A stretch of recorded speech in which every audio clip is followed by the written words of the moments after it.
know about you, but I feel like I'm drowning in passwords these days. In fact, even just speaking with my spouse at home this past week, both of us feel that we're constantly replacing passwords and changing them out, updating them. And even when I feel like I've saved a password, for some reason it doesn't update on all devices, and then I forget and I have to redo it. And then I can't use the same one, so I have to start all over again with a brand new way of thinking through things and then trying to remember it, and the cycle is just vicious. Often it's not even strong enough. And then I have to change it over and over again in order to reduce my exposure to being hacked, especially being a pastor, because churches are constant targets. So long story short, I feel as if I'm constantly, like always, trying to keep up with just organizing my passwords. I miss a simpler time in my life in my youth, when passwords were fun. And for many of you, you may have even forgotten, but like back in my parents' childhood, it was decoder rings. You would wear it on your ring, you would get it from the cereal box, you would put it on your, and TV shows would have you go and pay attention to it, and you would have to decode the message at the end. And even when I was a small child, we had the same thing. In Cracker Jack boxes and, in different cereal boxes, I would hunt for that toy decoder, to be able to find the secret message hidden away. There was even a secret password to get into my bedroom, especially if you were my little sister. Or the forts that we would build at home always had a secret password to get in to keep the parents out, or running around the neighborhood with our friends, building forts and having little secret clubs that you had to have the password to get in. Passwords back then were the key, right, to getting in, to being the insider. Growing up with spy movies like James Bond and all the others, there are always passwords to move to the next level, to unlock what lies on the other side. And then there's perhaps my absolute favorite. Many of you will not know this, but for those of you who do, this is for the gamers out there. Up, down, down, left, right, BA start. Now, for those of you in the know, this was the way to crush your friends in Nintendo back in 1988. And today, if you have Alexa at home from Google, I actually suggest you try it. Again, up, down, down, left, right, BA start. Say that to Alexa and see what happens. You see, passwords protect us in our digital age, but they're also the key, as we said before, to letting us in. They tell us that we're on the inside. We are the ones with the secret knowledge to get to the other side. We're also part of something bigger than ourselves.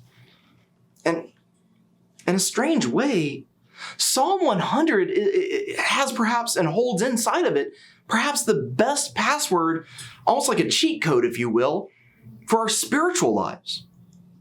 It's easy to miss. And as it was so beautifully read before, it calls us to celebrate and to be joyful, to give our thanksgiving to God, because there is something about giving thanks that is like a password to move on and through and deeper into our life with God. It's incredibly important to remember, especially these days. So it actually happens in verse 4. We hear, enter the gates with thanksgiving. Enter the gates with thanksgiving. It's almost enter into the holy place with thanksgiving. Well, one of the most popular and honestly misunderstood tellings of the Bible puts it another way. Let's see if you can hear it. Whereas one is saying, enter the gates with thanksgiving, another version says, enter with the password, thank you. We'll get back to that in just a moment, but I want to actually spend some time with this version that I'm talking about this different translation. You see, the Message, that version of the Bible, comes with an opinion from everybody. Anybody who's encountered it or even heard about it has an opinion, and they're all strong. A lot of people love it for how easy and accessible it is. Others think it's an utter abomination. Now, I love the story behind it. Maybe you have not heard it before, but it was pulled together by a Presbyterian pastor in Baltimore, Maryland. And he wanted to, I guess you could say, unlock, right, the biblical language for his church members. And because some of them really struggled to read the Bible, they couldn't get past what felt like old or outdated language. And so this pastor named Eugene Peterson, and please remember this name because we're actually going to come back to it in the spring when we go through Lent. We're going to be paying attention to, and I'll be inviting you actually to join me on a journey into one of his other books, just this coming up Lent. So a few months ahead, remember Eugene Peterson, another brilliant book on devotion, but we'll get back to that later. Anyway, Eugene Peterson made his own translations of the scriptures as he led Bible studies in his church, and these would eventually add up and become the Message. This is just a pastor trying to help people, I guess, get through the door of the Bible. And that brings us back to this line in Psalm 100. In the most strict language, it says to enter these gates with thanksgiving, but you see, Eugene Peterson, this pastor, he imagines thanksgiving as the password that unlocks, that opens the gates themselves, that lets us in to God's kingdom. Now, I would put it this way. Gratitude unlocks our spiritual lives. There's nothing really I can say or do to help somebody, quote unquote, become more grateful in their own lives. To be honest, let's just face it, 2020 has been a famously difficult year for trying to express any kind of gratitude. Marriages have been pulled at the seams. Sanity itself feels like a fleeting condition, at least for me. Addiction is rampant across the country, across the world. The multiple crises that are hitting our culture all at once have most of us reeling. So while there's not much that I can do to magically, flip the switch, right? I do have a handful of observations about Psalm 100, about our lives and what it means for us. Number one, I do deeply believe that gratitude unlocks our spiritual lives. I believe that we practice gratitude. We have to live it out and practice it. It's not something that simply happens. We make the effort, and as we make the effort to demonstrate gratitude, to demonstrate thankfulness, it becomes more and more natural. And I believe that we need this practice, gratitude, saying thanks, right now more than ever before. I'd like to share a story, and it's not a spiritual one. It's not a holy roller, Jesus-y, Christian spiritual story on the surface, at least. But I think it gets to the very heart of what I mean when I think about or talk about Psalm 100. And it happened just a few days ago. So a few days ago, I was reading in Rolling Stone magazine, and there was this wonderful article in it about the movie director, M. Night Shyamalan. So for those of you who might be at home and unfamiliar with who this man is, he made movies several years ago that, blew everybody away. They surprised everyone. Their endings flipped the entire movie on their head. And he was famous for making us think that the movie was heading one direction, and then everything turned in an instant. He became this really big deal. And then it seemed that nobody understood what he was trying to get at anymore. And he even self-admits that he started doing and taking on projects that really didn't get at the core of who he felt he was or what he was most gifted at. But he had opportunities and he took them, and slowly but surely the critics began to turn on him. He became almost, I wouldn't say a laughingstock, but he became somebody who was kind of considered as having had his moment. He was left behind. He disappeared. Well, as noted in this Rolling Stone magazine article, he's back. He's rooted. And he's come through this very difficult time in his own personal and professional life. And now he sees the world in such a very different way than he ever used to. This movie maker found himself, I guess I would say. He found himself again by rediscovering the gift that is his and his alone. Sometimes for those of you who've been following our church for a while and some of the messages that we have, we deeply believe in this church that God gives a spark to every person that makes them who they are. And part of a spiritual journey, part of our spiritual lives is watching that in our own life build and grow. Well, M. Night Shyamalan had that happen in his own life. He rediscovered the spark, the gift that is his and his alone, that spark that he's been relearning how to trust. So in the interview with Rolling Stone, he tells about this insight that he had one day that completely shifted everything for him. And so I want to just make sure that we're paying attention as you hear these words from the director of how he learned to trust. And this is critical, how he learned to trust. He says, why did we keep, and he meant his family, him, why did we keep looking for another piece? He's referring here to the time when nothing seemed to be coming together in his life, when the story of his life didn't make sense and everything was wrong. He continues by saying, we knew there was a picture. It all felt suddenly so intensely simple and right, he says. I don't know what the picture of my life is, or let me correct that. He says, I don't need to know what the picture is of my life. I just have to trust there is a picture. I love that. What he's describing is this sense of having spent so much of his life wanting to control how the picture was drawn of what his life would be. And he reached a place where he says, look, I don't know what the next piece is. I don't know what the next line drawn will look like. I don't need to know what the picture is, he says. I just need to know there is one. I think there's so much trust wrapped up in that statement. Here's a person who arrived on the scene professionally, able to surprise audiences who had a gift for seeing the world in a different perspective.